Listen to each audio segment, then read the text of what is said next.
Bostonian is Matt Perrault. This is our city. The book is Dave Sharapan. Pay him. Pay that man his money. Together, they are the Bostonian versus the book. You covered 12. I covered. Follow the show on Twitter at Boston versus the book. How do you like them apples? Bringing you the best insight on sports betting news, Matt and Dave's daily picks, and an entertaining and unfiltered dive into the sports betting industry. Here's Dave Sharapan and Matt Perrault. And here we go.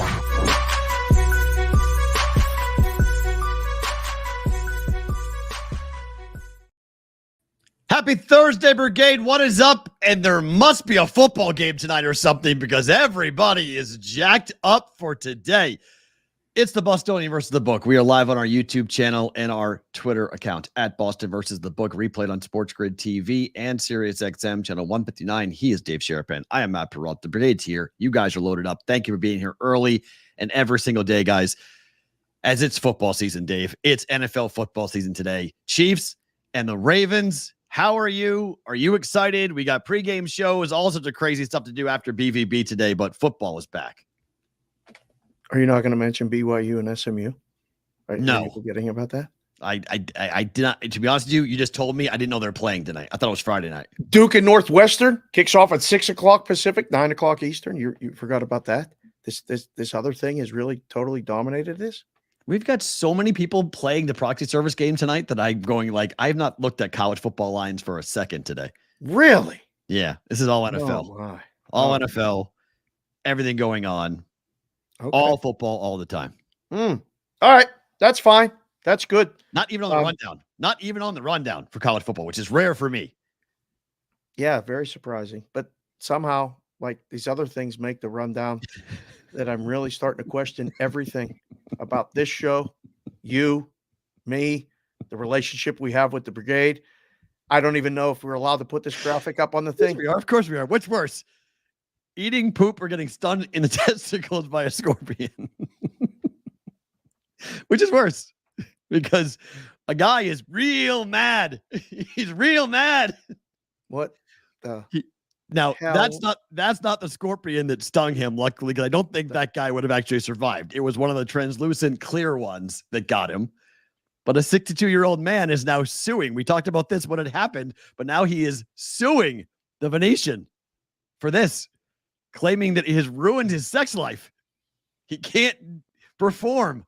And so he's suing the Venetian. We've reached a really high point of this show. We're approaching 700 episodes, and I am right now speechless. I mean, it's. I was right. Those games are on Friday. I was right. There's no college tonight. I was testing you. Okay, I was testing There's me. no college. I didn't think so. I was like, wait a minute. I thought those games were on Friday night. Okay. Yeah, All right. they are. I was trying to distract you from this story. I was doing anything I could to say, wow. All right. I mean, we got the chat. Get in the chat. I'm eating poop before I'm getting stung in the nuts. Thank you, Whitrock. But I mean, like, honest to gosh, like that is not even like I couldn't imagine the pain of that. It was hanging. It was hanging from him when he went into the bathroom. It was like it was latched on. What was hanging? The scorpion. Oh, I thought you meant something else. No, Was hanging. the scorpion was hanging off, and then he's gone, and now he's claiming emotional distress, erectile dysfunction, and an inability to perform in the bedroom, and that's why he's suing the Venetian. Oh my! I mean, that is one of those What is the all right? What At is the 60 actual like? What do you? At 62? I mean, come on. Are you performing anyway at 62? Like, how much are you doing at 62? I really don't know. I'm trying to think of the charge, like how you file the legal brief.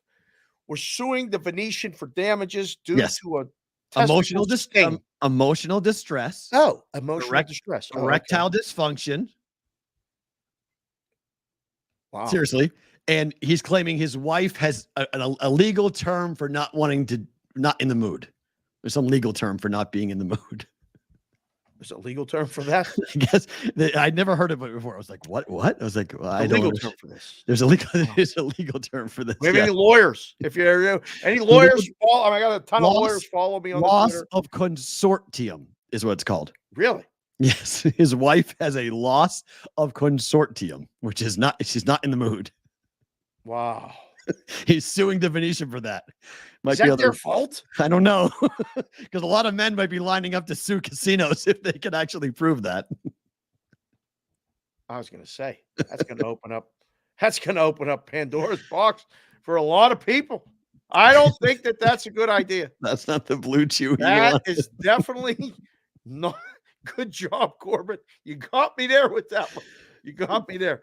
Law Wow. of consortium. Yep, that's Ian. You must be a lawyer because that's you spelled it right away. Thank you, Ian. That's what it was. Yeah, that does. So there's our fun start for a Thursday. The Chiefs and the Ravens tonight. The total 2.5, 47 on the move to the over, and the dog play came in. It's now 2.5.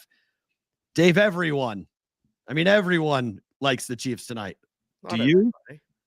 No. Millions contest people. You guys are all firing like this game's been played already. I haven't seen our single Ravens take yet. Really? No one, as far as I've seen, everyone that we have seen play this game, they waited for 2.5. They saw 2.5 and they fired on the Chiefs. Well, yeah, that's the reason why it's 2.5. That makes perfect sense. I mean, that would lead you to believe that the Ravens are the right side. No, I believe we're gonna dispel that rumor, especially around the 3. I mean, these moves, this, that. I'm not buying any of it. You like the Ravens? Play the Ravens. I do. You like the Chiefs? Play the Chiefs. Your man Trent is on the Ravens. Can't lose. Done. It's over. So there's as many people on the Ravens as are on the Chiefs. We just feel it because if you're a part of the, if you're a part of the Brigade proxy service and you're sending in the picks, people are excited, man. We were getting texts and DMs and emails yesterday. When are the lines coming out? When are the lines coming out?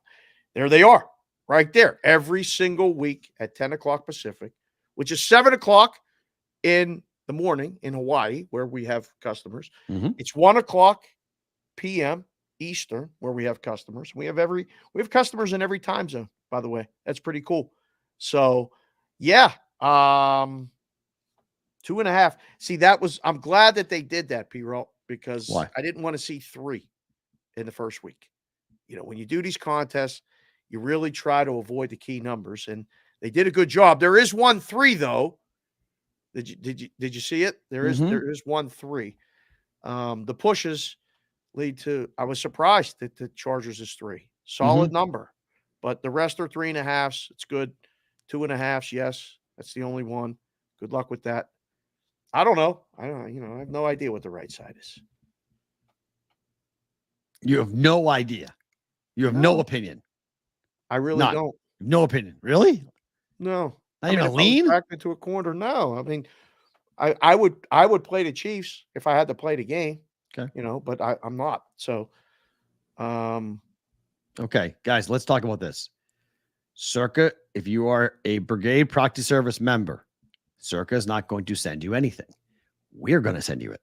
Right. Going to get an email from us, not Circa. Starting next week. Like the email is going to go out later today. Yeah. You're going to get it. The lines. You'll get it, but it's not out right now.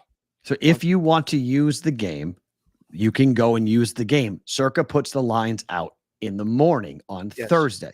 Yes. Everyone is learning this. If you are new, don't worry. It's out. I just put it on the screen, Matt. Okay. So if you're curious what the lines are, you're like, what are the lines? Those are the lines. Yep. Okay. It's on Circa's Twitter account. Yep. It's on Circa's website, circasports.com. Okay. If you choose to use the Thursday game, meaning Ravens or Chiefs, you must give us all 5 plays today. This is why we have recommended not using Thursday. It's week 1. Everyone is so hot and bothered, they can't hold their water, and they're all spilling over to take the Chiefs. Okay, that's fine if you want to do that. But just heads up, you must play all 5 games today. Right.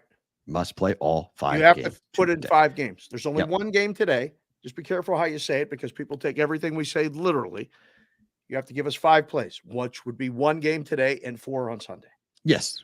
5 bets must be placed to us today. 5 You picks. can't just say, hey, play me the Ravens today and I'll send you the rest later. Right. Cannot do. Cannot do. So, Yes. And JC and Casey, everyone's on the under because of the stat about the Chiefs in prime time. Prime time unders. Prime time unders for the Chiefs have been just cashing left and right. Can't So, lose. oh, Whitrock, you have no idea. I fired on that early. 100%. Your first game out of the gate, you're already on the teaser?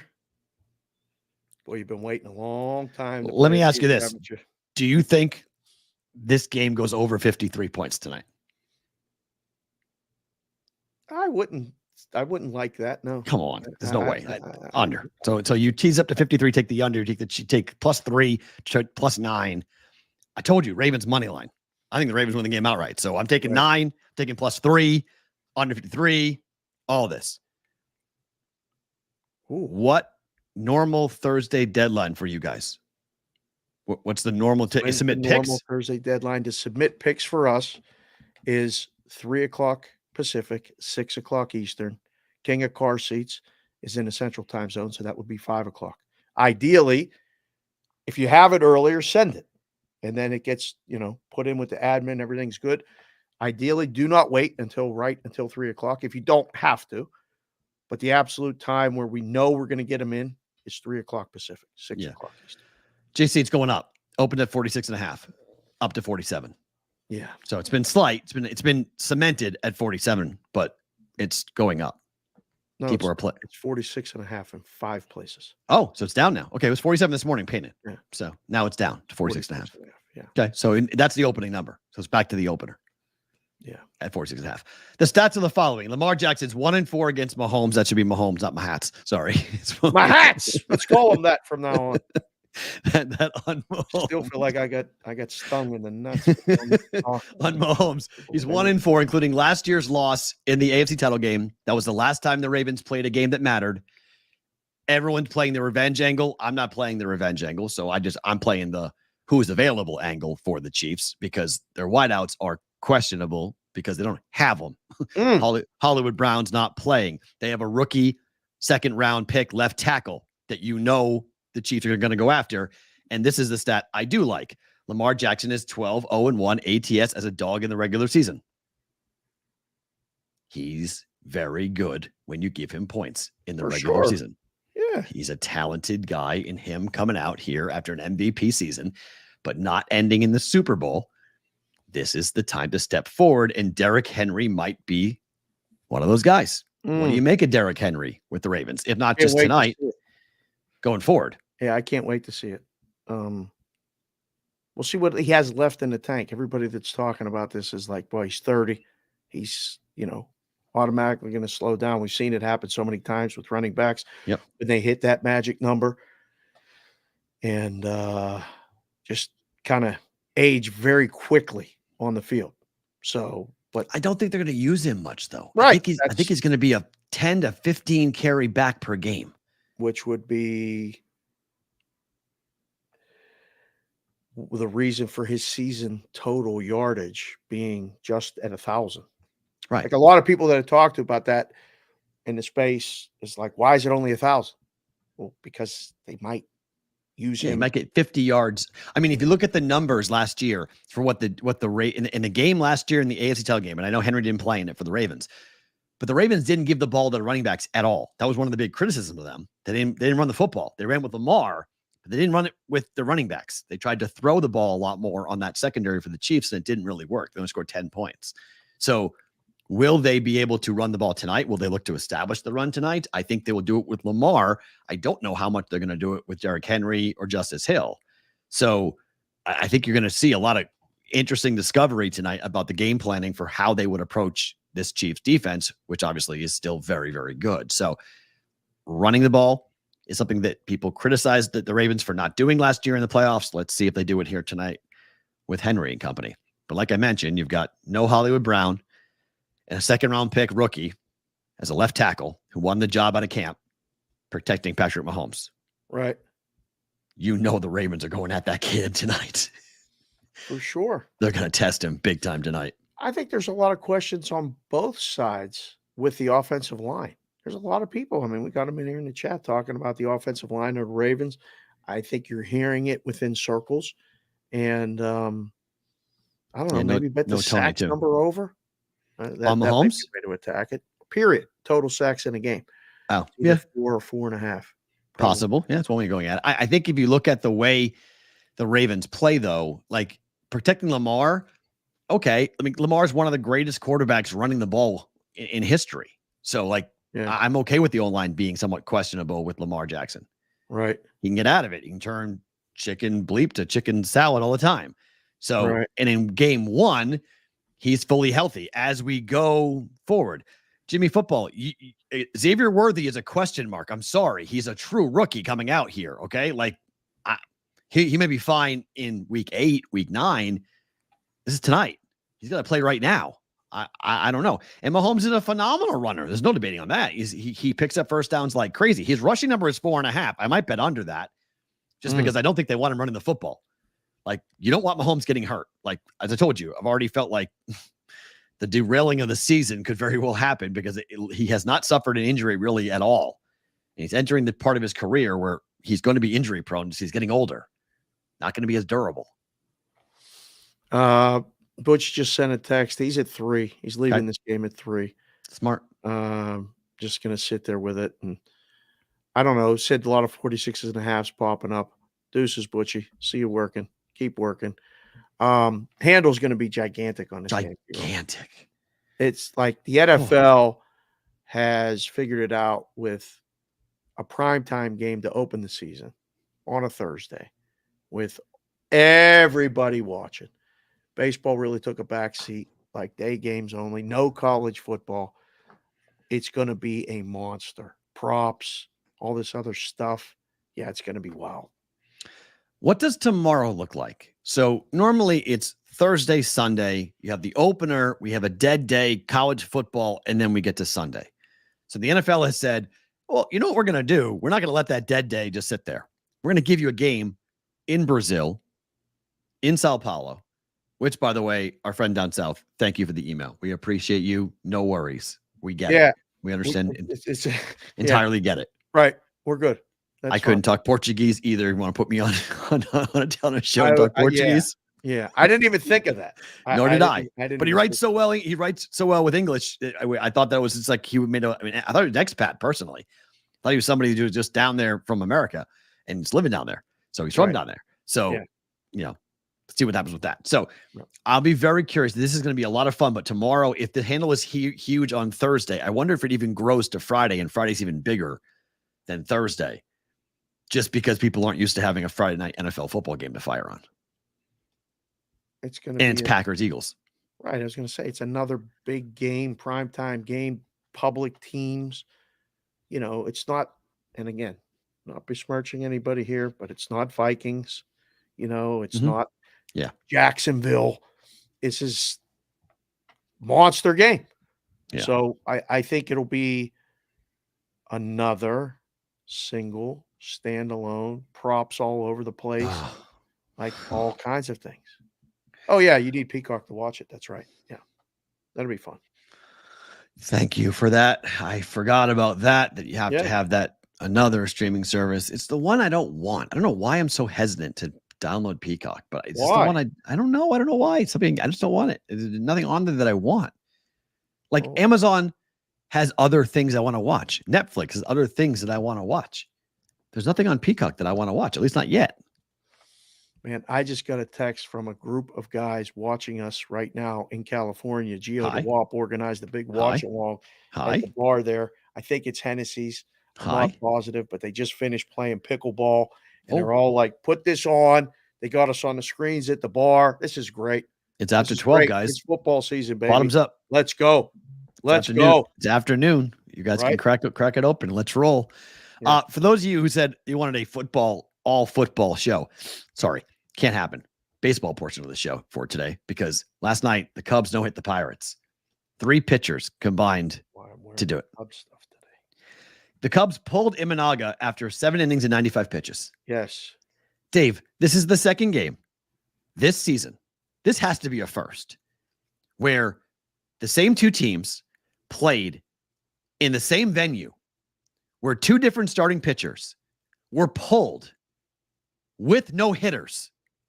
Correct. Because we were there when Paul Skeens got pulled by the Pirates as they were trying to no-hit the Cubs. Now, the bullpen came in and they blew it really fast for the Pirates, but they had Paul Skeens. They yanked him before he finished the game, came out in the 6th inning.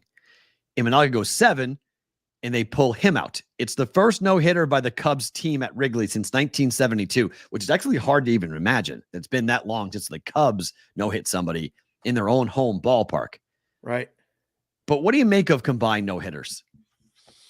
Do they count? Not a fan. Yeah, I mean, they count. The definition of a no-hitter is the other team got no hits. Okay. So by the letter of the law, it's a no-hitter. Is it the same? No, absolutely not. And it was great yesterday. You know, we went down late night signups at Circa, and we're busy and talking to people and making, you know, hearing great stories from the book. You know, I heard a couple last night that were just tremendous. And then out of nowhere, you go, the Pirates got no hit. The Pirates got no hit. The Cubs no hit the Pirates. And I'm like, asshole. That was for you, Will. I'm like, yes, they did. And you're True like, story, oh, by the I guess we're making, that's going to make the rundown tomorrow. I thought baseball was done. I'm like, oh, now you want to talk about that. Okay. Yeah, that's fine. It's I feel the same way about combined no-hitters as I do about calling Imanaga a rookie. Because he's 31 years old. Like, he's not a rookie. First year in the league. I know, but he's not a rookie. He's 31 years old. The Cubs rookie pitcher, Imanaga. It's just like, what? Hold on. Like, Paul Skeens is a rookie. Okay. Paul Skeens, that's a rookie. Young? Yes. A rookie is someone like sub 24 to me. Like 31. I laugh. It's just, it's a no-hitter. It's by the letter of the law. He's a rookie. By the letter of the law, that's a no-hitter. It just doesn't feel the same. It just doesn't have the same feel to, like, that's awesome. Like, way to go. Like, Imanaga's good. He's up against, like, kids. He's got the 5th best ERA of any rookie in Major League Baseball at 2.99. Just hard to call him a rookie. Give the boys and girls something to vote for. Is a no-hitter, combined no-hitter, a no-hitter? Oh, yes. yeah. Well, I mean, 100%. No, yes. I mean, there's going to be people that are going to vote. No, you don't feel like it is. You don't feel like it is. It is. It just doesn't feel the same. Like, it's hard to say it's not. Like, hey, by the way, it's not a no-hitter. Yeah, it is. By the letter of the law, it's a no-hitter. I get it to be heavy. It's going to be heavy. I don't know. There's baseball purists that are like, no, it doesn't count. Shouldn't count. Counts. It's in the books. Oh, if it counts. grading the game, grade it no-hitter, yes. Yeah, yes, it is, but diminishing. Vic said technically it is. There's SoCal DJ. Combined no-hitter doesn't count for me. I mean, this is listen, baseball heads. It's giving up no hits considered. I said this is giving up no hits considered a no-hitter. That's interesting. Does Shota get a no-hitter in the record books? I think he gets to be part of a combined no-hitter. It's not his own no-hitter. So, like, right. It's a team award, not an individual award. I don't know. Did you see Blue Spader dropped in there? Does any no-hitter count if it's against the Pirates? He's a Pittsburgh guy, too. I know. I mean, come on, Blue Spader. I mean, yeah, it counts. That's the second time since like 1972 a no-hitter was thrown in Wrigley. Been a long time. Big deal. They played that Chicago Cubs song. It's a ho-hum no-hitter. Ho-hum, Joel. Okay. Thank you, Aldler. It's a less impressive. Yeah. Less impressive. No version. Yeah, I think that's fair. It's less impressive, but it is. Yeah. It absolutely is. Schwarber tied history last night. 13th leadoff home run for the Phillies, tying the Major League Baseball record. Damn, bro. I'm always so amazed by that. Like, you get to the plate. I know it doesn't matter when you go up to the plate, like 1st or 7th. It doesn't really matter to the batter himself. But I was always amazed when Ricky Henderson would do it. Like, the game starts, 1 batter, 1-0. It's like, son of a. It's like you can't even get a single out, and it's already 1-0. He's fun. I wish he stayed with the Red Sox. It's a fun batter. Boston never batted him first. They batted him second and third. I'm impressed with their steadfastness to not move him in the lineup. Mm-hmm. Like, I think the lineup as constructed for the Phillies works, and it starts with him doing it. I don't know. We got a big series for the Phillies this weekend with the Marlins. My team. Did you see that number today? Absurd. I haven't even looked at the baseball. You have not? You're not going to either. Told you. Nothing's on my radar screen but the NFL game tonight. Nothing's on. There's absolutely no knowledge of anything except one WNBA game that I played. I played a W game and I played football plays. That's it. That's all. The Diamondbacks are playing right now. Bettor book it. The Diamondbacks beat the Giants again. They're already up 1-0. The bases are loaded in the top of the first. For the Diamondbacks, they're already up 1-0. You can bet the Diamondbacks every day. Everybody's looking for winners on the weekend. What about the winners during the week? Cheap. It's Diamondbacks. Tiny schedule today. Tiny slate. Yeah. Baseball. They knew to get out of the way.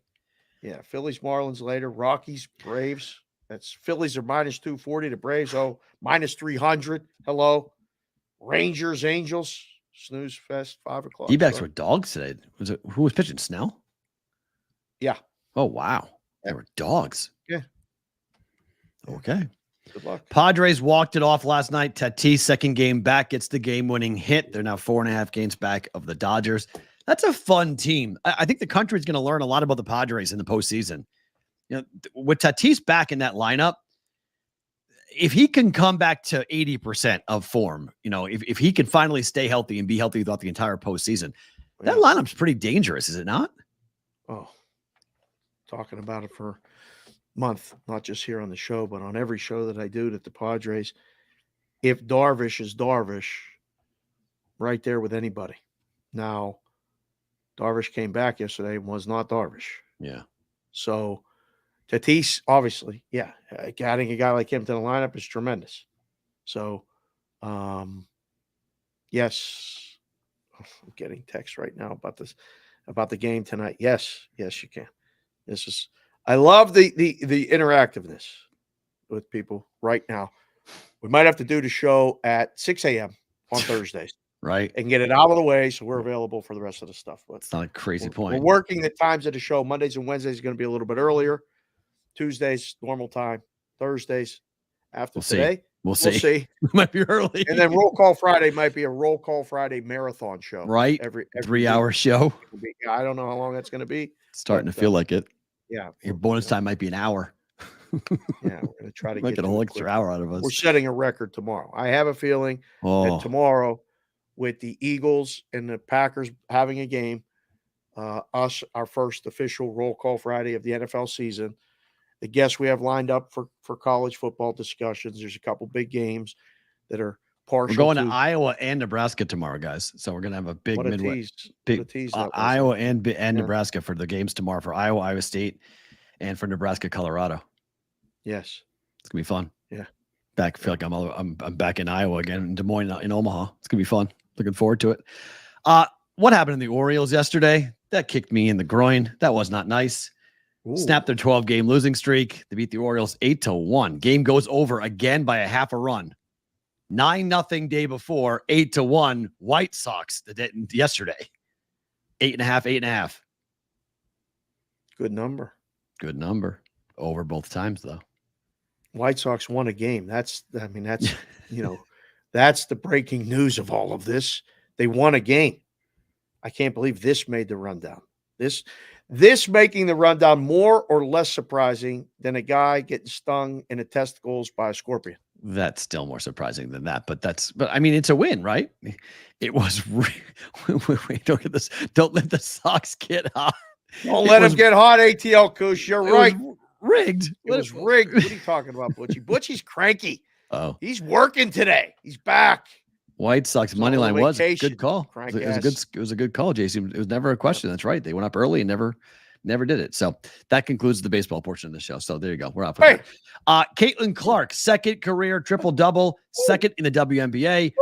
No rookie had ever done this. She's now done this twice. But much like the combined no-hitter, I have to ask you, 24, 10, and 10, fifth straight win for Indiana, but Caitlin Clark got the triple-double and a garbage time rebound. Yep. Last shot of the game. Okay. It don't count? It counts, but nah.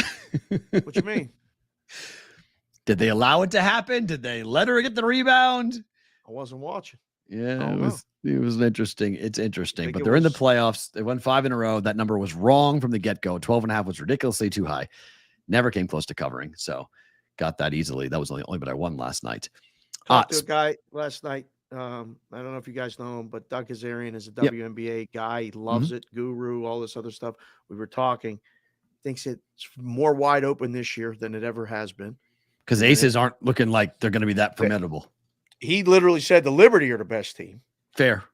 Look at the numbers. Look what they played. And it's very wide open because I point blank asked him, can the Fever win at least one, at the beginning, first series? He's like, absolutely. Yeah. She's that good. Yep. Well, she is about to set 2 crazy records. She's already set the record for the most turnovers in history in a single season in the WNBA. But she also may come up with the second or third best season for assists in the entire in the history of WNBA single season.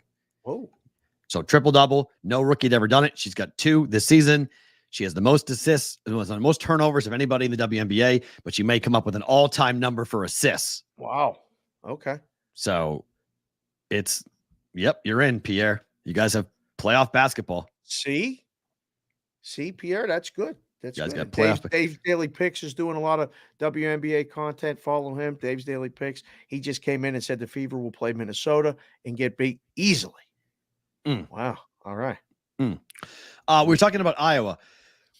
I'm not letting this story die because this story is something we covered, and I feel like it's come off the radar screen for a lot of people, but it's very interesting. So let me just explain to you what just happened yesterday with the Iowa athletes who are suing the state for the geo-targeting. Remember the Iowa State players that lost eligibility that blew apart the Iowa State football season last year?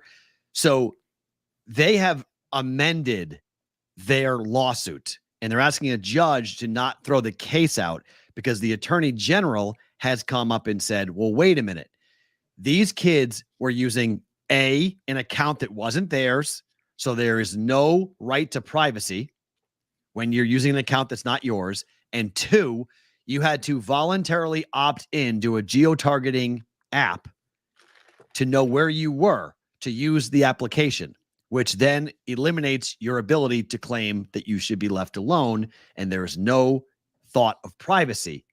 When you say, yes, I'm in the state of Iowa, here's where I'm located, you can find me.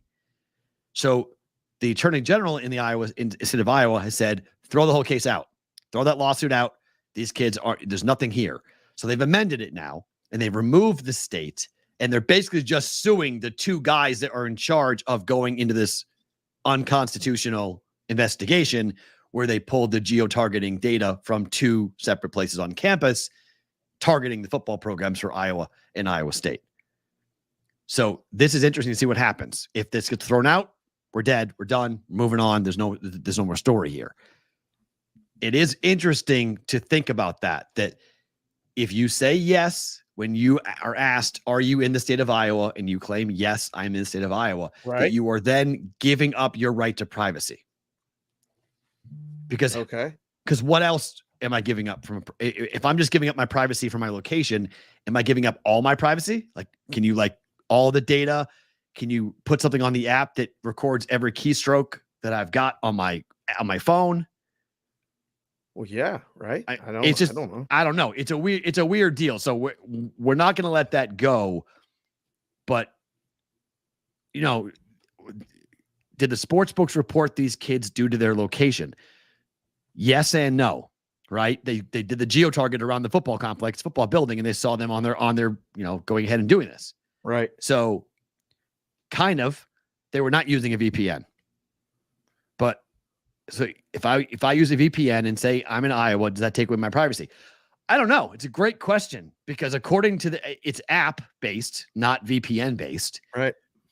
But will watch this case. I brought it up just because it feels like it's dropped off the radar screen with this, but they are still suing the state of Iowa. They're now dropping that against the state of Iowa, and they're just suing the investigators for damages because these kids got screwed, like, period. Yeah. But I thought it was interesting that the attorney general just said that you weren't using the right, you were using someone else's account, so you have no right to privacy then, and you said yes to your location to a geo-target. So guess what? You've now given up your privacy, which is like, whoa. Hold on a second. That's interesting. I didn't think about that. So we'll see how that they'd goes. have there's no recourse. There's like no lawsuit. The kids want to open up the lawsuit and say we were unjustly or wrongly my constitutional rights were violated. Right. Whatever. Okay. And now, again, they make the rules. When the rules are the rules and then they want to apply the rules, they do. You have to know. I mean, was the whole thing kind of ridiculous? And yes. I mean, okay, we just dropped the charges and you guys lost your eligibility and you're good. I don't know. Are they seeking damages? Yes. Why would they open up the lawsuit? What are they looking for? We don't know the dollar amount yet, but they're after money. They're after money. Yeah. Good luck with that. Big money for the state. Big money from the state. Good news for DraftKings and FanDuel. They were ranked the top 2 sports books for uptime during live betting events for both NFL games and NBA games. DraftKings led it. FanDuel was number 2. Uptime means the percentage of time that when you're using the app was up and not down. There are some books out there, Dave, that were only operating at 85%. Yep. You can't really win. You can't really run a business like that, can you? Isn't that one of the biggest issues? If you're during in-game, if you're down 15% of the time? Correct. That's a lot, isn't it? So, more than 1% is a lot. Like you can allow for some glitch, blip, something, whatever, but has to be fixed immediately. I mean, once a game, every minute that passes is gone. That's it. There's no replacing it. Time is the most important asset we all have in life, let alone in an in-game wagering situation. I love these terms. This is awesome. With uptime, I mean, it works. Like this is supposed to work. Like this, we call it uptime. Well, it should be 100% uptime. That's the goal. Now, do things happen? I had it happen multiple times while I was working in the book and would go somewhat ballistic, like to the tech guy, get this up now. Stop what you're doing, whatever you're doing. I'm eating lunch. No, you're not. Not right now. We have to get this back up, like now. So I understand there has to be a way. I wish, and again, we can consult for people. You can reach me at sportsbkconsig@gmail.com or on the Twitter, Matt at Sports Talk Matt, the show, thebvbshow.com. If there's a way to communicate that to the player, that the app is down and maybe for 3 to 5 minutes, you will win customers over despite the fact that they cannot bet. When you go to work something and it doesn't work and you don't know why, and then you're sitting there continually trying to make a bet or something, and it just says call customer support or start a chat, GPI, GTI, whatever the words are, chat GPT. Yes. Yeah. Get a bot. Help me, please. And you're just trying to lay 3 right now at the commercial break. You're just trying to lay 3 and you can't do it. If you can figure out a way to make a 2-way or at least a 1-way communication to all customers, hey, app is down. Give us 5 minutes in order to be back up. They won't be mad. Like there has to be a way for that to work. Fair. I want to pause this real quick because Vitalis just wrote something really quick. So he's interested in the Iowa case for the VPN laws and privacy, going to be a trend-setting case. Wow. It cost me a year. How much of a year is your life worth coming after you? Wow. So, okay, so if you cost, Vitalis is saying, cost me a year. How much is a year of your life worth coming after you? I mean, that's a lot of people might take that sort of Like a year, meaning like, oh, you went away for a year for it? No, for no, VPN? no, no. You took it. You took away a year of their life with Eligibility. eligibility, Yeah. all that Okay. other stuff. How much is it worth? Well, I would have made 100,000. Well, how do you know? Is that worth 100,000? I mean, for me, a year's worth of life is worth. I don't even know what the number would Oh be. my God. My wife's cousin had a son playing baseball at Iowa and got caught up in that betting scandal. Wow. They've added a Oh, bunch of wow. names. Oh, They've added a bunch of names. They added about 12 different names to this. In the amendment, they took away the state, but they added 12 different athletes that were impacted by this. So it's expanded. Oh. It's a bigger lawsuit now. There are more defendants now, or more plaintiffs, I should say. So, wow. in this, as to how they got caught up with it and who got knocked and who got what, and so Well, yeah. I mean, Dave's Daily Picks has it. Oh, there you go. Unplug it, wait 15 seconds, sign the cable company. That's probably a tech job. Dave's Daily Picks, came in the chat, just said, how about the kids don't engage in illegal gambling? Dave, I don't know when you went to college, but there have been college bookies at every college that I've ever been to, and kids that I know. I think I started. First sports bet I made was with the college. Yeah. bookie. So they were doing what was advertised in front of them and thinking, what? Well, my parents signed us up for the account, so they're okay with it. So I'm going to bet. They'll never know. Why do these kids think they're smarter than the system? Vic Ferrari, you're going to get caught. Try to tell your kids that every day. Always think of that. Always think of that. Somebody's watching somewhere. Just do the right thing. It's, try to do the best you can with that. Ocean's 12. There's always someone watching. Always. So, always someone watching. Always. Yeah. So back to this story for a second.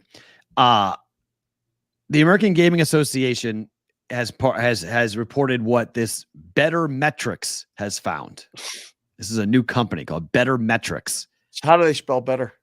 Bettor. Of course they do. Metrics. Makes them very smart. Usually. Bettor Metrics. Yes. They estimate that suspensions in betting cost the big four American sports books a combined 160 million in revenue last year in the NFL. Sure. Wow. That figure is expected to swell to $220 million this year if the big four sports books do not fix their issues. Swell. That number's going to swell. I love that. Where'd they get the 160? I don't know. That's fantastic. They won't even talk to the legal operators and the legislators in Massachusetts, and they gave them the number to get them 160. It cost them 160. How in the world did they get that number? But uptime, downtime, it's going to swell. Yes, if you don't fix it. So DraftKings had a 96.1 average uptime during NFL games. I would love FanDuel was 90.55. I would love to know how this was tested. BetMGM was 86.3 and Bet365 was 85.5%. Damn, bro. That's not great. Yeah. For Bet365. Yeah. And so DraftKings' purchase of Simple Bet is what makes this story really interesting. Oh, yep. Because DraftKings will make it more difficult for other sports books to have in-game waging numbers if Simple Bet is no longer available to them. So you got to be careful about how this goes down and who's going to use it. We had Bittenbender on last week, Mm-hmm. and he discussed that sale. We had on someone else that was discussing that sale. Like that, there's a lot more to that inside the industry. That sale just kind of like was put out there and like, oh, it's no problem. Like, oh, really? Yeah. Okay. If anybody wants to get ahead of the game, figure out how to do in-game software and get it out to market. And I think books will be interested in doing it. Now, everybody, we just had a meeting and talking about suppliers and demand and different things. Mm-hmm. It's not an easy negotiation, but it will be something that I think will be a topic of discussion going forward, not just from Bettor Metrics or the American Gaming Association. I think there's a market there that is underutilized and underappreciated. It was when it first started. It still is, and I think it has a big growth potential. Interesting thought. 96% is still pretty lousy. If my banking app was down 4% of the time, I would switch banks. It's all how you measure the numbers, right? It's all how you measure the numbers. I think one of the big boys today will go down. Somebody will go down today. It always happens every year or Sunday. Their app will go down. Yeah, their app will go down. One of the big boy apps will go Got down. a lot of people in the chat that might say something Okay. else. But just saying. Relax. They'll go. Their app will not work for a certain period of time today or Sunday. There'll be an overwhelming number of people who will rush to bet on their app, and it will crash their app. Today, with a single standalone game, it's a huge dog to happen. Okay, but Sunday, almost guarantee that it will happen. No, I mean, like everybody that has an account that bets on football will bet on Sunday. Yeah, everyone, and they'll all crash it at 12:30 Eastern time. Half hour before the game starts, everybody will run to bet it. Yeah. It was funny too, because somebody made a comment that I actually want to address, because I think it's something that you and I have talked about a lot about.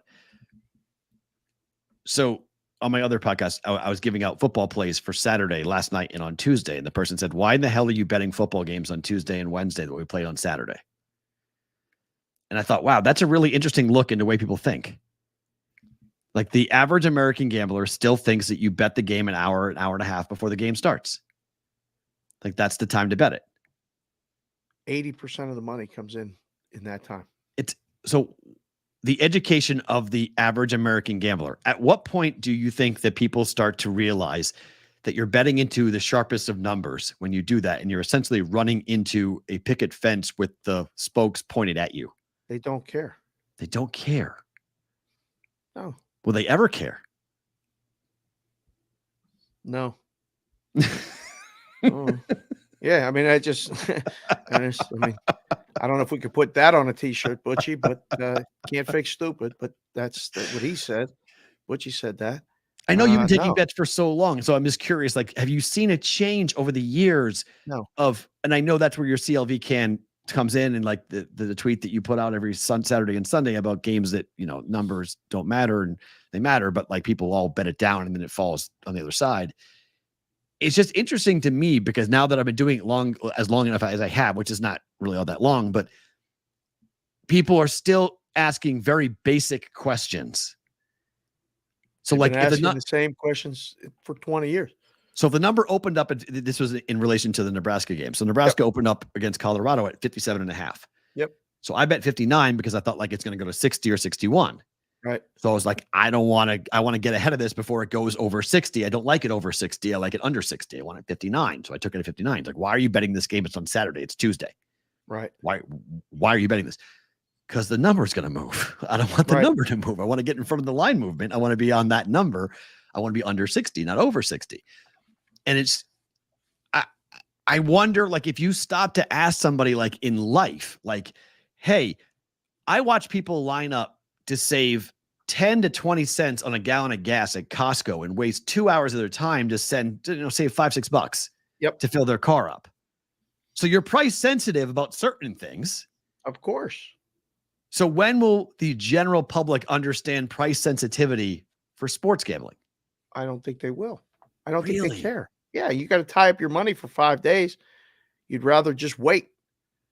A lot of people don't have the money to lay out early.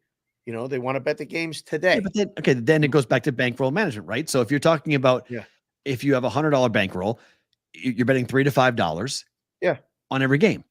Yeah. So if you have $100, you can't put $5 out on Tuesday for a game that plays on Saturday? They don't want to. So weird. Yeah. And again, it's just one of those things that I think we kind of take for granted. When you live here, the lines are available every day. Yep. Back in the day, the bookie used to answer the phone on Saturday. You waited till Saturday to bet the game. The lines weren't available on Thursday. You know, if the game was today, you bet the game that day. You know, there were guys then, it was like groundbreaking, like, hey, I'm going to give you lines on Friday. You can call me on Friday. Just so the phones were light on Saturday.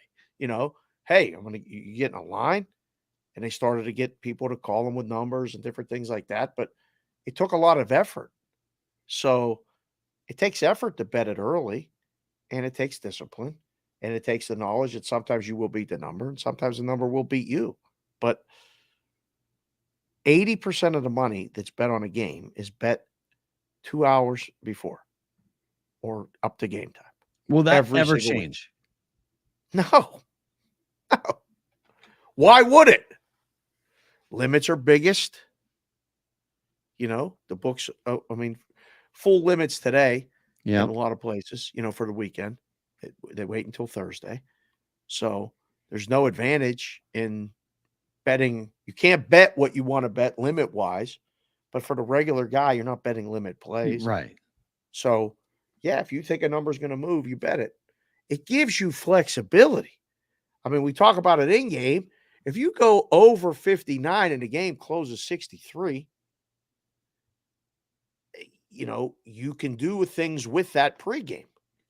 I'll never forget the conversations I had with people from the Stardust line when I first moved to Vegas. I wasn't here when it started, but the stories they told me before I met you, the stories they told me were such an awesome thing for me to learn as a new kid in Vegas, a new guy in Vegas moving in and trying to understand what the landscape was like before all of this became acceptable, and how groundbreaking the Stardust line was, and how they were broadcasting Vegas to the country. Yeah. And you and I talk a lot of times about, like, we get to bring Vegas to a lot of different people who aren't here, who don't live here. We can explain what's happening here and bring what is one of the most, if not the most exciting city in America to everyone outside of Vegas. The Stardust line really was transcendent in doing that from a sports betting perspective and pushing that out to so many different people.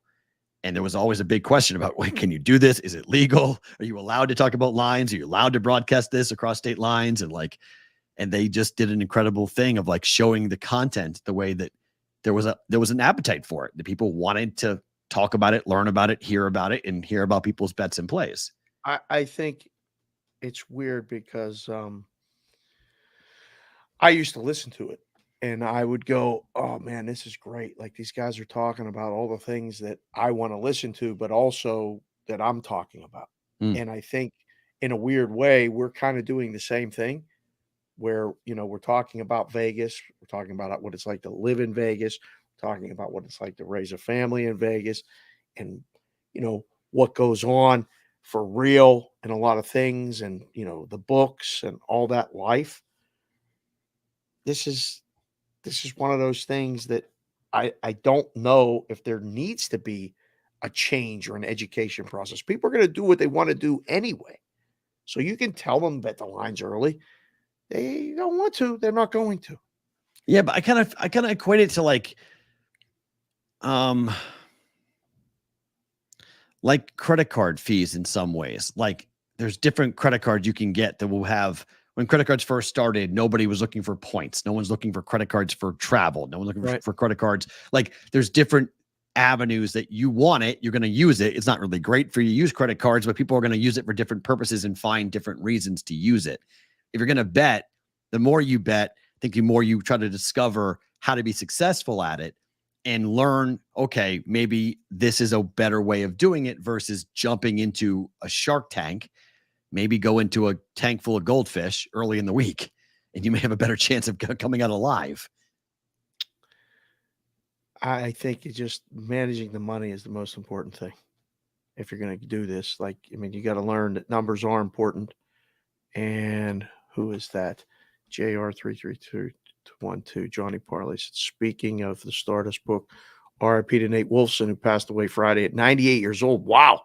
I only know the name. I never met him, but thanks for that heads up. Yeah. I don't know. I don't think there has to be one way to do anything. No, there's not. But you're jumping. The public is jumping into, and Nate, I agree. I don't think most people do follow the 3.5% betting bankroll strategy. No. I'll give you that. I try to push that. I try to talk about that. I'm conservative by nature when it comes to gambling. I don't think guys, it's week 1 of the NFL. You have a long year to go. Don't come out and fire on 15 props and 10 games on Sunday. Okay. Calm down. You're going to do it today. It's Ravens Chiefs. That you're going to do it today. You don't need to, guys. You don't need to just like lock and load and let it all out today. Like, we got a long season to go. It's a long way to go with all of this. So like pace yourself in all of this and like stay in the game. For me, I'm just trying to stay in the game, like for everything. I'm just trying to stay alive, like in every form. I'm just trying to stay alive. Yeah. And I think people who are looking for content and looking for shows like ours are looking for information, or looking for people to tell them what to bet and what to play. We don't generally do that. But I think it's important to learn what game you're playing. Like understand the game you're playing, understand what types of, markets you're betting into. And I'll admit it, when I started in the business 6 years ago, all this talk about like the market, like what does the market tell you and all this nonsense, I was like, shut the fuck up. I want to bet. Okay. That's all. Sorry, I was. Will. Okay. That's all I was. And I had to learn that. And I was like, oh, okay, hold on a second. I was the ignorant one, not them, me. I was the one that had to learn exactly what that meant and what you learn from watching the numbers. Now, granted, 95% of that information came from you and came from just talking to you and you explaining, hey, that's this, that goes like this. Watch this. It's going to go this way for this reason. And it didn't happen. And I was like, okay, interesting. And so watching it and learning it from you, I'm very fortunate in that, because not everybody can sit there and talk to you for 10 hours a day like I do, and having the chance to learn from you. But looking back on it, I'm like, man, not that like, I don't know what the secret sauce is. I don't know what the sports betting 101 shit, right? That everybody puts out all these different things that are on there. And like, I think there's all these different people who want to create content, this evergreen content. We're going to have, how do you place a sports bet? How do you be a winning sports bettor? How to be a professional sports bettor?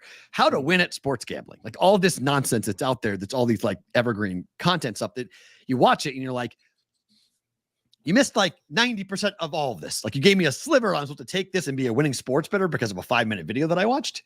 Not going to happen. But I do think there is something about what you could do. Like if I have an unbelievable video series from a guy in Franklin, Tennessee, who is a master barbecue expert. It's 15 videos on every type of meat, every type of smoker, environment, and how to literally half-hour videos of how to do one specific thing. If I was owning the masterclass, I would pay you, I would hire you, and I would have you teach a master's class in sports gambling, explaining every little nuance. Like I'm talking about small markets, from sides and totals to prop bets, when things move, why things move, how things move. I haven't seen it done yet by anybody. I haven't seen it produced. I've seen it in 5-second, 5-minute or 5-minute YouTube videos. I haven't seen it be done in a comprehensive, really logical way that people can go back to and learn when that specific situation pops up. Because there's so many things in sports betting that it's like a little tiny market that could be really profitable if you knew what to look for. Right.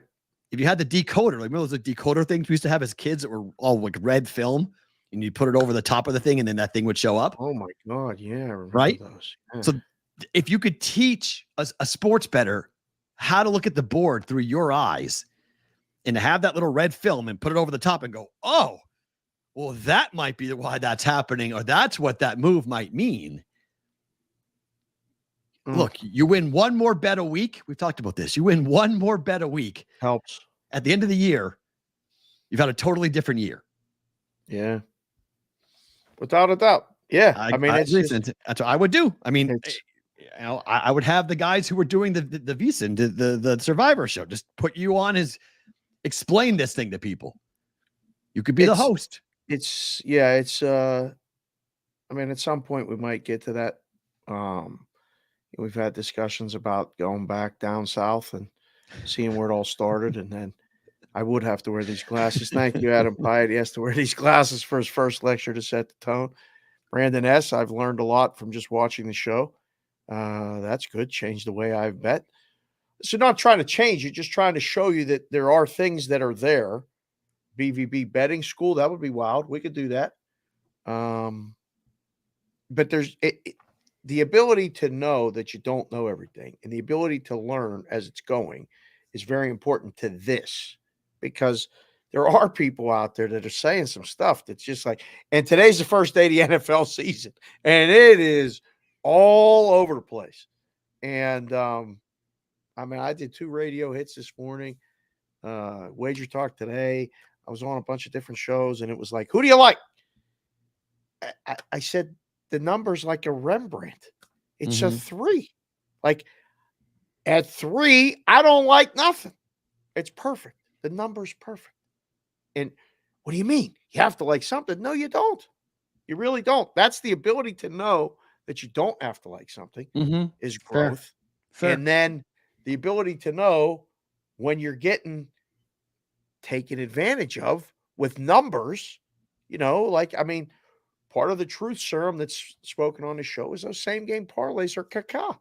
They're just, we do one every night on Sports Grid, me and Wetzel, he does the same game parlay, and I look at it, I know the price is wrong, and you put it in a parlay calculator and it's way wrong.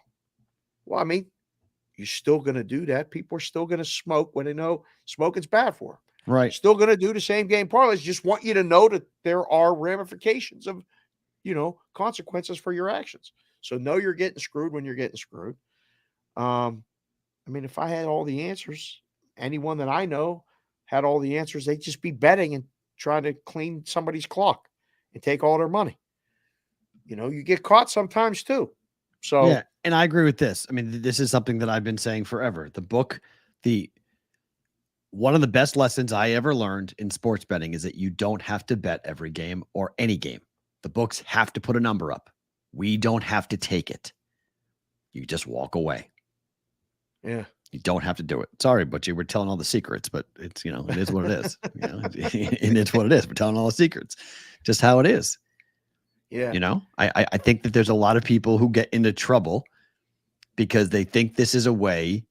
Like we've talked about this on the show a lot. People are taking money out of the stock market and going and putting it into sports gambling. And they think that this is the way to get rich.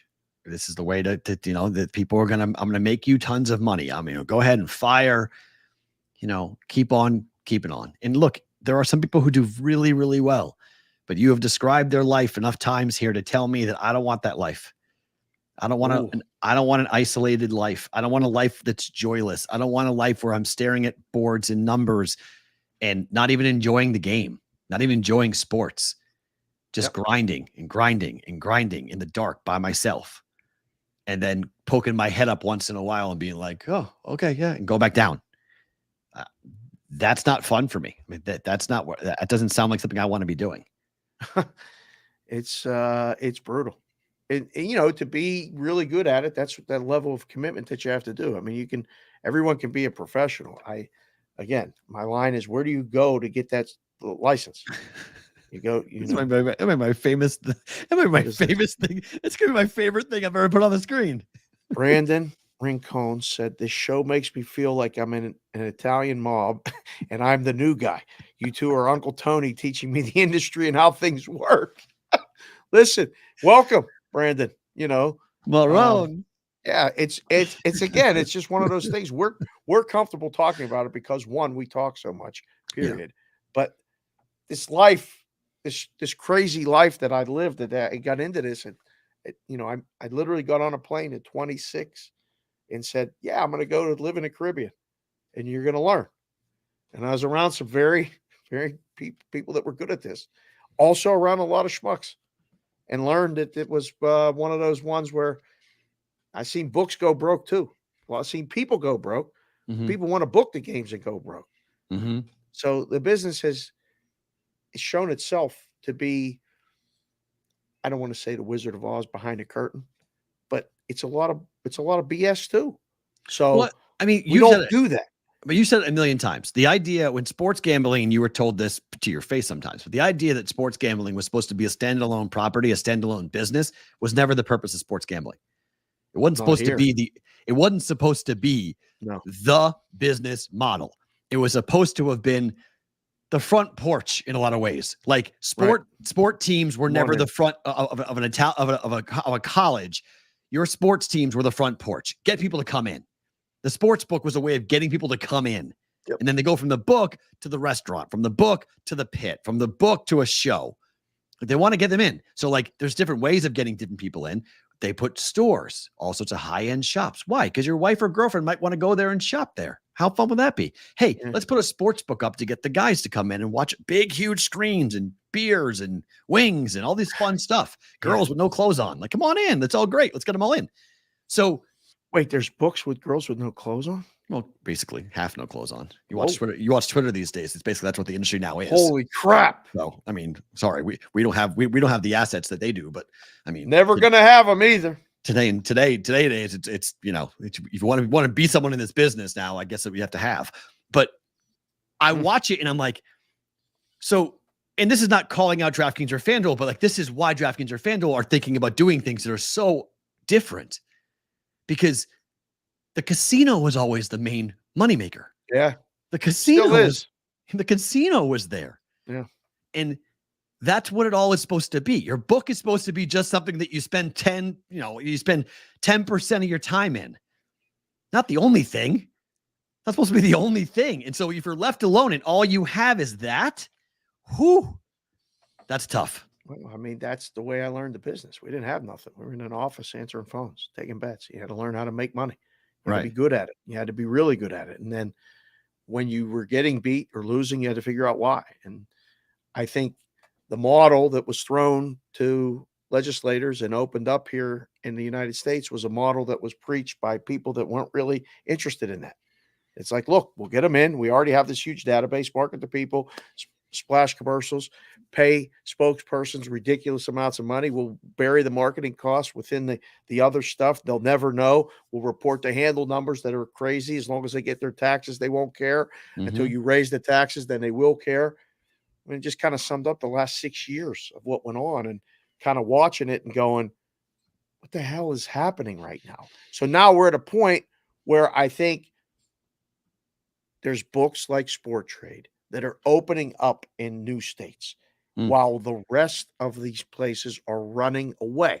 There's books like Circa that are opening up in other markets in other states.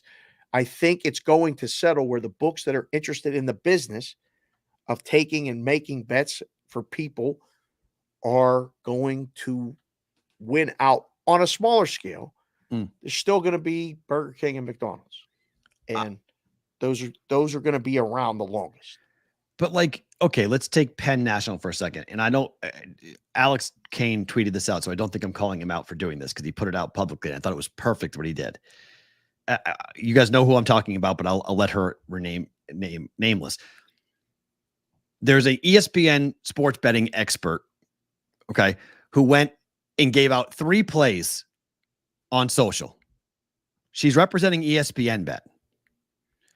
None of the bets that she gave out are markets available on ESPN Bet.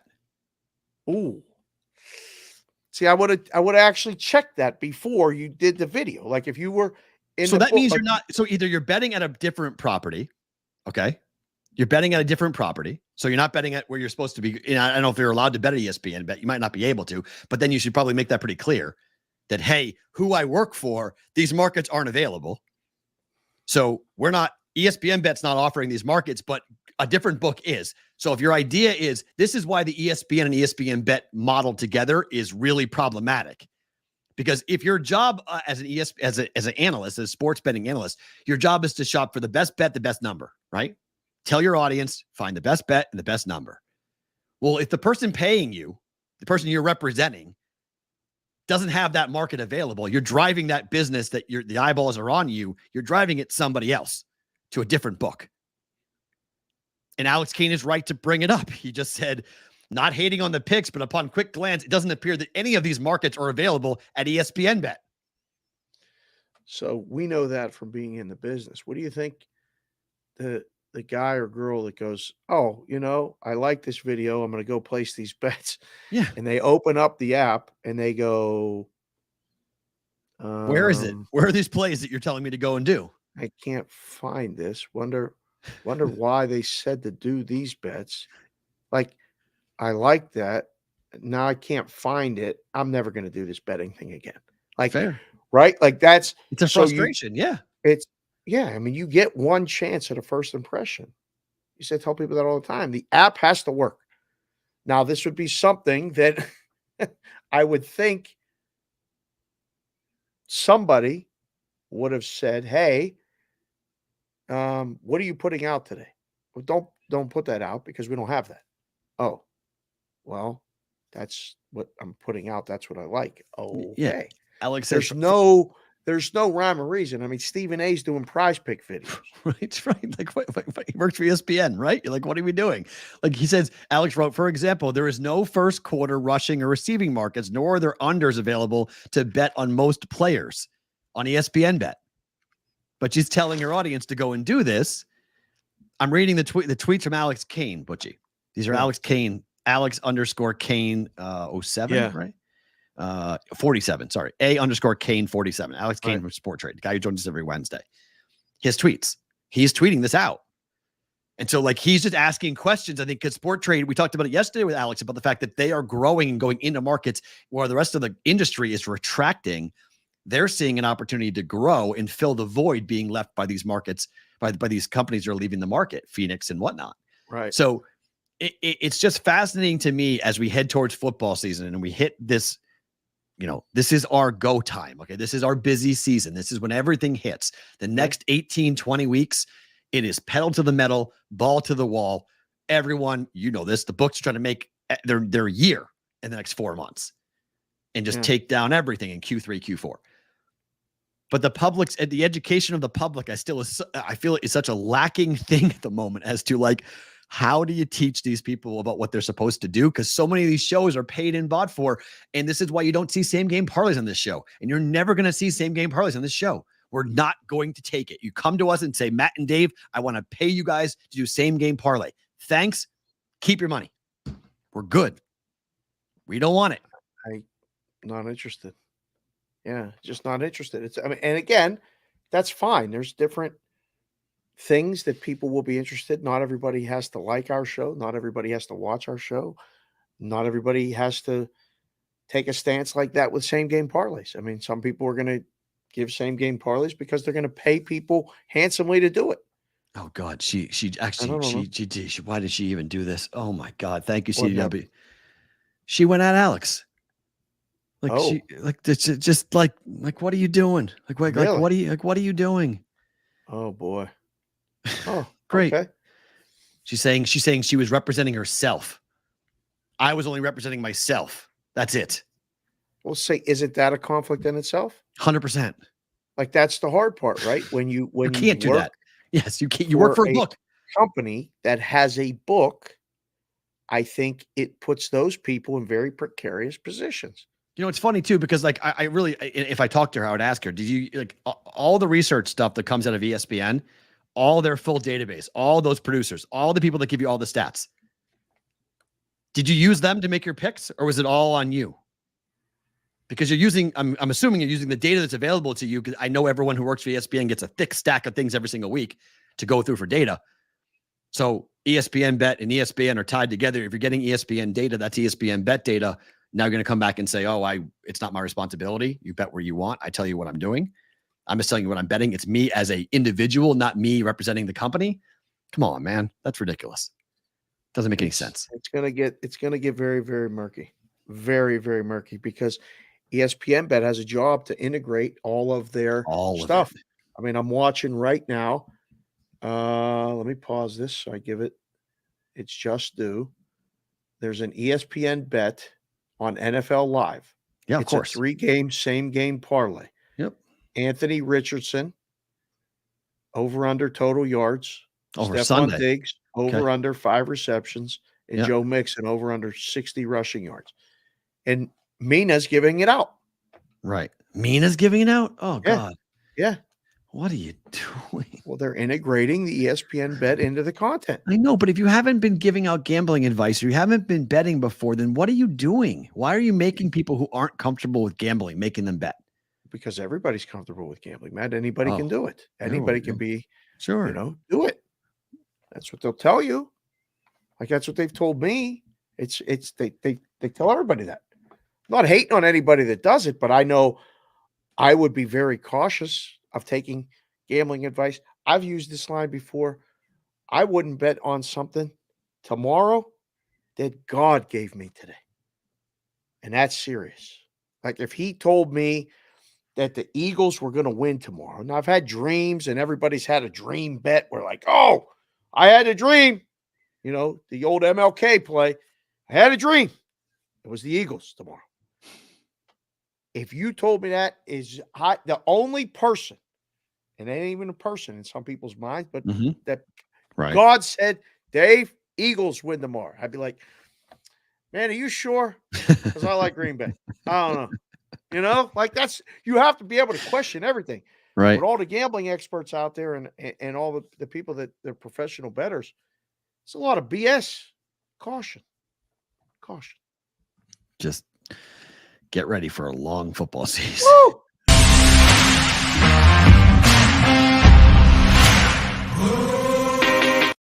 Damn, bro. You left that up at 80%.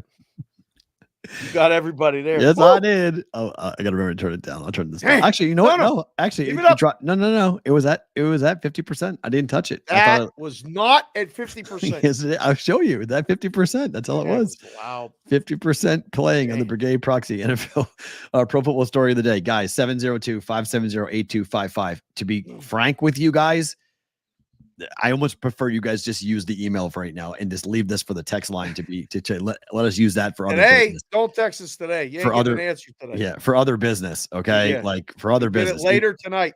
If you do want to get in touch, the quickest way is to email us thebbbshow.com to send an email there, and we will get that quicker than the text line today. If you guys are coming in my truck shook. Truck shook. AOWN. We need a video of your truck shaking. That's going to be our next thing. Well, no, not doing that. From the Stinger. What's wrong with you? She's gone. She's back in New Hampshire. You're thinking all these things. I don't want to see no truck shaking from other things. We need videos of guys a quad cab at least to the Stinger. Send us a video of you listening to the Stinger somewhere. Oh my God. Come on. How the hell do you have one of those lids yet? Tim, after this weekend, send a text message and we can take care of that. We can get one into your hands. Yeah. Okay. Yeah, this was Talk to Mr. Hat Maestro, okay? The Resorts World show. He's very particular about what hat you guys are going to get from us. Can't just wear any old hat. It's got to be a good hat. Can't junk it up. We're not junking it up. We're keeping the quality high. Got to be good. Yeah. Do you think that Jamar Chase is going to play against the Patriots? He's practicing back-to-back days. He says he's not playing. Does a wide receiver change the number ever to you? Because Circa's number is 8.5, not 9. Hold on. Circa's number is 8.5 for the contest. Yeah, it came down. It's 8. Paying at 8. There's only 8.5 left. Now what? What? Patriots going to win? No. It is. If it goes to 7.5, it is a 100% Wong teaser play for me. On the favorite? Yeah, pull it down just to 1.5. Play the Bengals. Gets to 7, pull it down to 1. Right. See, but he's right. The Bengals are not as good when Chase doesn't play. He's right. Thank you, Johnny Parlay. He's right. They're a different team without him on the field. 3-3-3-1. Different offense. Yeah. Just saying, all you Survivor people running to the window, Bengals. Okay. Would you calm down? You are going to be insufferable. If the Bengals lose on Sunday, I don't even know what Monday. I'm going to fall down laughing. I'm going to come in here on Monday. I'm going to laugh. I'm literally going to laugh. I'm going to laugh. I'm going to say, I've told all July, all August, I told you not to use the Bengals in week 1 for Survivor. It is not a smart play. You have other chances to use the Bengals. You don't need to use the Bengals. But here's the problem with week 1. Okay. Let's just put this back up for a second, because I think there's a lot of people who are struggling with this. There isn't a automatic here, Dave, for Survivor. Hell no. There's not a slam dunk, and it's because of the questions with the Bengals and the Patriots. Everyone's going to take the Bengals and the Patriots, but if you don't use that game, what game do you use? Like, what game do you feel like I'm really comfortable taking this team and using them in week 1 of Survivor? Look at all those numbers. Most of them are under 5. Right. I don't know. That's one of those things. It's going to get harder. Did you look at week 2 yet? Yeah, week 2 is week 2 is even worse. Yeah, week 2 is good luck. Tough. I mean, because like there are numbers here at first glance that I felt pretty comfortable saying that I would take. Like I would take the Cowboys +2. I would take the Rams +3.5. Wait, you would what? I would take the Rams +2, +3.5, and I would take the Cowboys +2. Oh, for millions. Yeah, for millions. Oh. I thought you were talking about Survivor. No. I'm just talking about in terms of like what I would do in terms of with plays, take the points, not Survivor. Because I can see the Rams losing by 3. I don't feel comfortable saying the Rams are going to win. I wouldn't use the Rams in Survivor. Right. I'm not sure I'd use the Bears.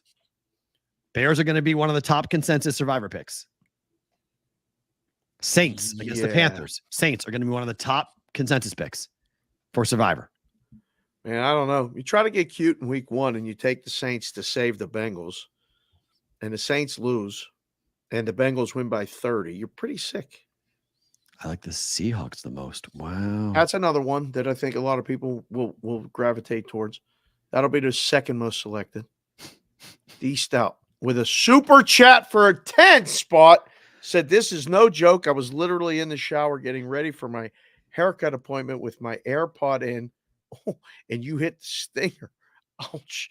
I couldn't even turn down my phone. Damn it, that hurt." Sorry, D Stout. Sorry. Why were you in the shower with your AirPods in? Are those things waterproof? I don't think so, but they might be. I guess so. I don't know. Is that the first time we've had someone tell us they've been in the shower listening to us? Yes. I mean, Emerson's been in the sauna listening to us. Naked. Sports fan dies in the shower up to the 11. Johnny Parlay writing headlines for us here on BBB. That's great. That's damn, really bro. Good. That's good. That's really good. Okay. Action Network threw some stats at us this morning that are pretty cool for the college weekend. Let's start with Texas and Michigan. We weren't doing college football. What do you mean? Of course we are. You said at the beginning of the show we didn't even college football didn't even make the rundown. For tonight. Games tonight, I said. I know games are being played. This is a game for this weekend. Michigan, they're the biggest dog since 2019 when they were catching 9 against Ohio State and they lost the game 56-27. Michigan has been a 7-point dog or larger at home 5 times since 2000. They've lost every one of those games. Oh. Can you back Michigan at home against Tennessee this week, against Texas this weekend? For sure you can. Oh, I don't know. No? No, I think a lot of rhombuses and parallelograms are going to be on them. It's the sharp side. Wow. Texas is the square side. In the content space. It might be the square side, but it doesn't mean it's wrong. Oh yeah, no, I know. I think again, way more questions. Bet the over. It just means we're due. It means we're due. People in Michigan are sweating. Yeah, they should be sweating. They got a Texas team coming in there that are they? Yes, numbers run. I mean, some of these numbers say the move came today. We'll get to some of the games, but the move has come today on this. I mean, it's remarkable. Hold on, one more. You see the Tennessee line? Yeah, that one. That got bet. It's 10. Yeah, that got bet. Opened at 4.5, right? Yeah. No, that opened at 7. They blew through the 7. But there's a lot of movement. Like Thursdays is moving day for college football. Okay. It's really good. It would be right now. I used to take my lunch. I wouldn't take Michigan with Dave's money. I ain't got no money AOW, and I wish I did. Right. We'll see. That'll be the respected money side. It's already coming back. Told you 4.5 was the opener. No, it was 4.5. It's 10. What happened? It's 10 now. It just went. See you later. Just flew. Yeah. I don't know where you got 4.5. That's good. I see 7. I wouldn't take Michigan. It was 4.5 earlier. Man, that's so weird that the odds screen we look at, their odd number, their opening number literally changes every day. Like it's scraped and like it's just not consistent with the actual opening number is. Yeah. Because I saw 4.5. Yeah. But that's going to be, I don't know. I don't think I can do it.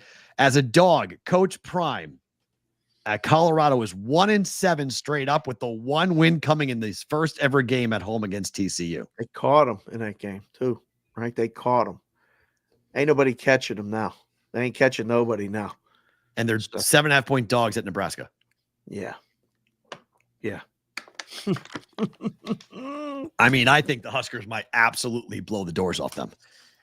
I mean, Matt Rule might he might take the opportunity to kind of announce like they've been planning and they didn't show anything last week against UTEP, and they have a chance to show it. I've seen this before where Nebraska has all this excitement and all this hype, and sorry, Will, they step on, I won't say it, but they step on their you know what in front of the country, and everyone's like, oh, that hurt. Step on a bug. Yeah. If it's as big as a bug, I feel bad for you. Scorpion. Step on that thing. I think it, but this could be a Matt Rule welcome back party on Saturday. Yeah. That he said 10-2. And this is now with Dylan Raiola.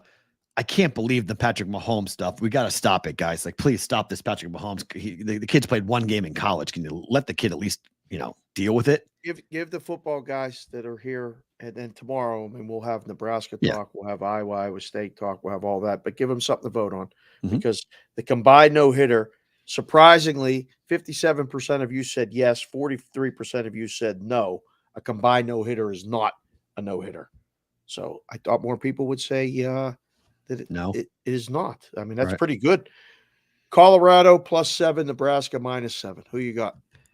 Because, we'll have it's surprisingly settling 7 right or 7.5? now. It's 7. No, hold on. Let me hit refresh.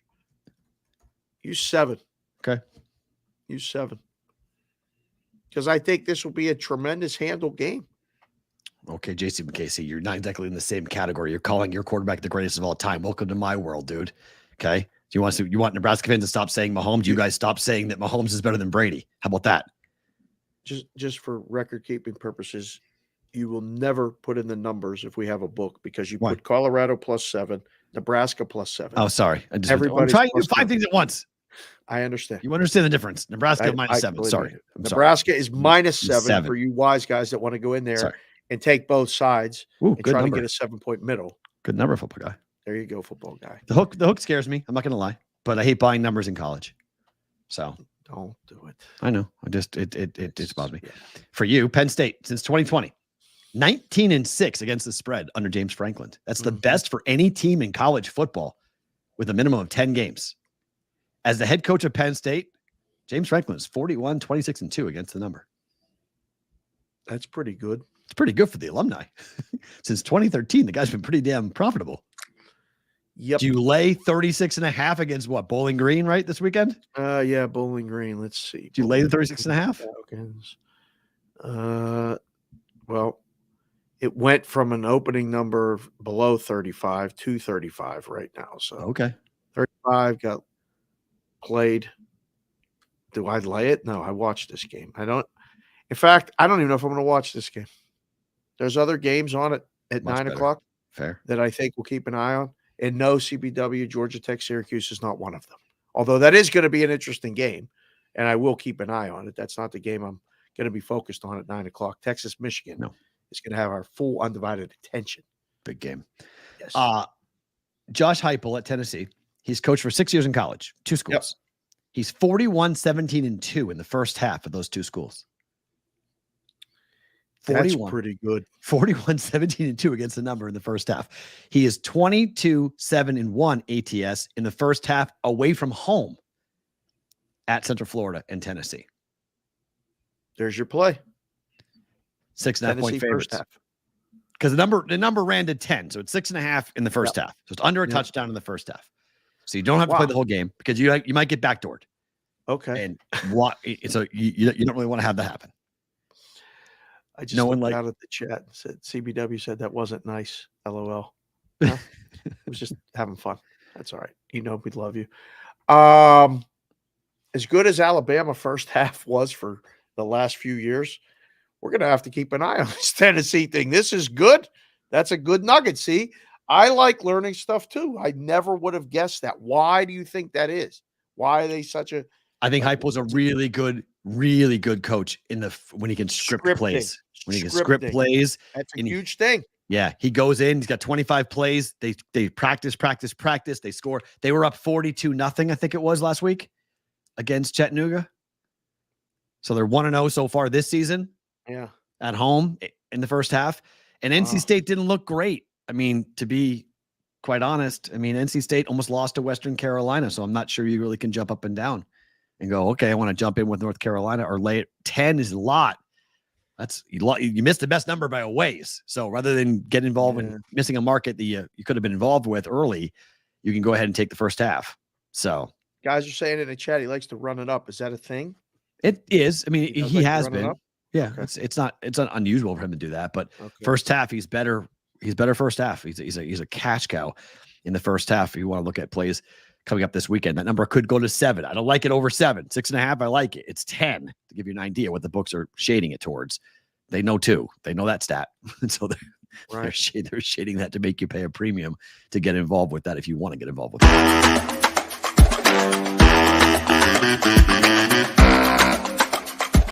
We're going to get the whole show in? Yeah, whole show basically inside this window. So it's all good.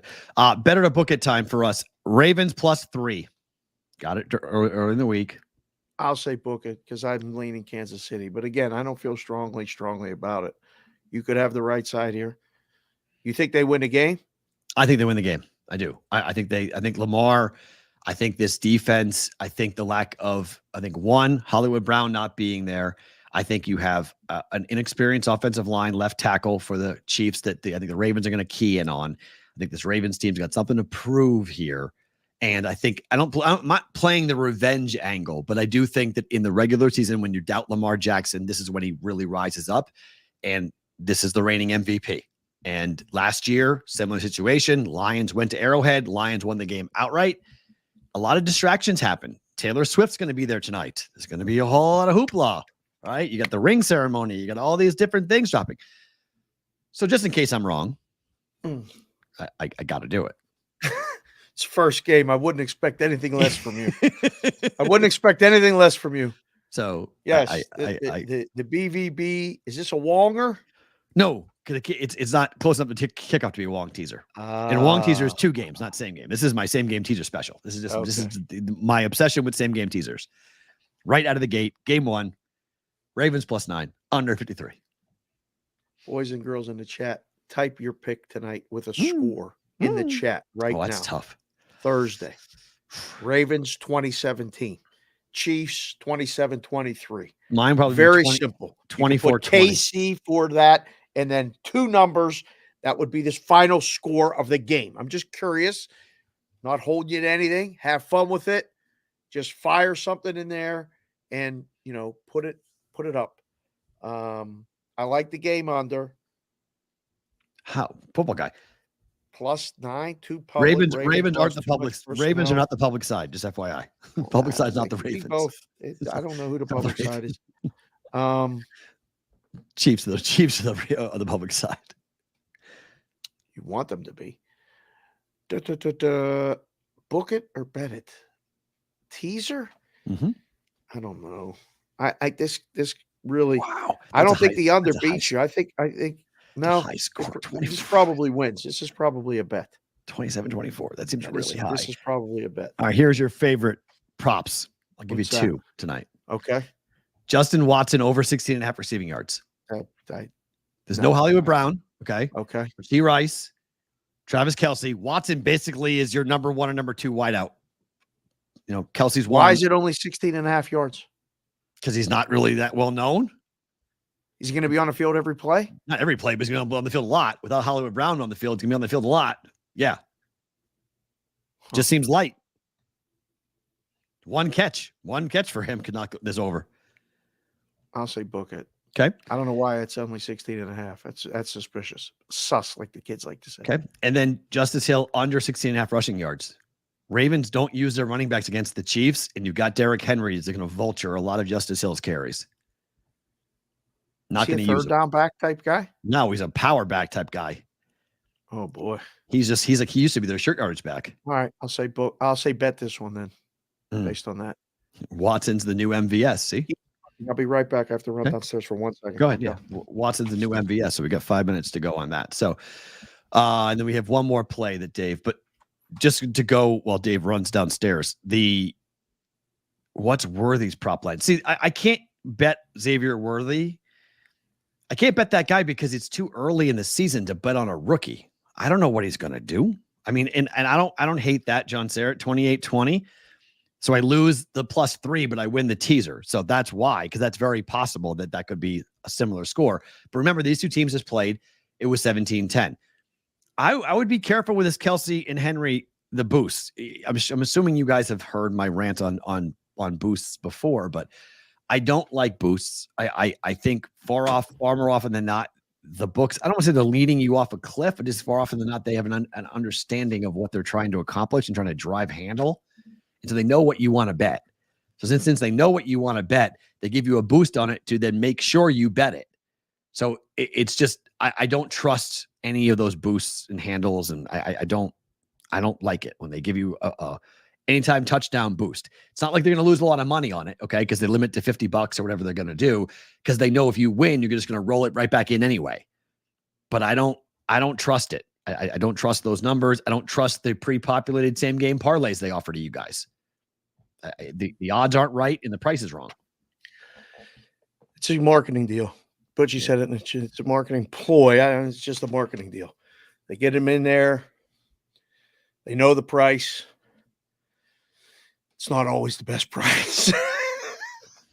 And sometimes the boosts aren't always the best price.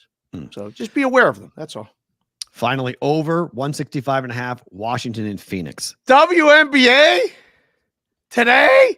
I'm on a roll. I've won 3 straight bets in the W. Keep going on it. I'll ride it with you then. I'll say bet it. We'll take it. Favorite thing about today is what? Got a letter in the mail. Gonna read it. Actual letter in the mail. Oh, wow. Okay. Dave, it is Wednesday, August 28th, 2024. I'm getting ready to start school.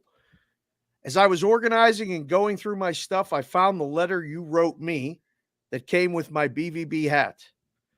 I really appreciate the time you took out of your day to write that letter. I wanted to get back to you sooner, but right when school ended here in Jersey, I then started camp, which I ran for 8 weeks. I'm one of the supervisors to make sure the kids are having fun and that everything is running smoothly. Nice. Most importantly, that all is safe. I just want to thank you and Matt for doing the show.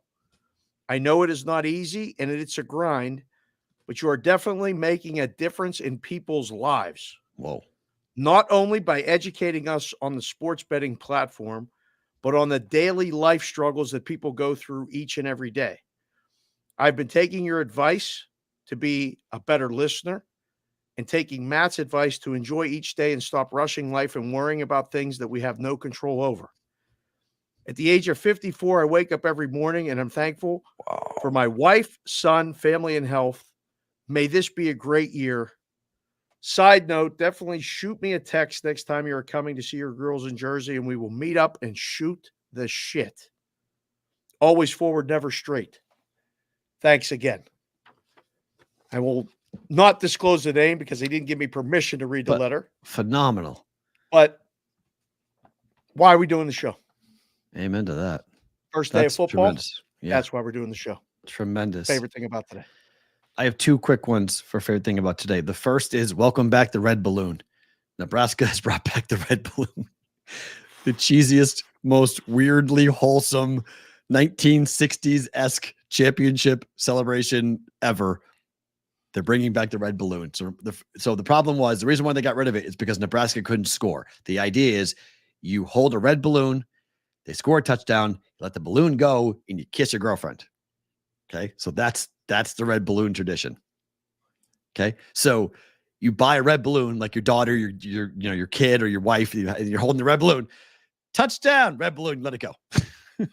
That's now back for for Nebraska. That's now back, which is like Colorado money line. I don't know. Bet the over. But that is back. And then football is back, meaning the proxy service is back, meaning we get to have a ton of fun doing a ton of things. I woke up today, the phone's text is like, all right. Favorite thing about today, NFL football is back, and we get to go with the proxy service. It's going to be a super fun year. Can't wait to see and hear all you guys, all the stories, all the things. Talk to you guys on Saturday mornings when you're hungover and drunk and you forget to do. We're like, we need your pick. Let's go. And you're like, oh my God, I didn't get home at 2:00 in the morning last night. So that's fun. So looking forward to hearing and seeing what you guys pick and play all weekend, and hopefully being a part of a ceremony at the end of the football season with you guys with a big damn check to celebrate what you guys have won. Roll Call Friday tomorrow, guys. A big one. Big day. We'll recap Chief Ravens. We'll preview Packers and the Eagles from Brazil coming up tomorrow on BVB. Hope to see you all live, if not live, on the replay on Sports Grid TV and Sirius XM. He's Dave. I'm Matt. We're back tomorrow for Roll Call Friday. BVB.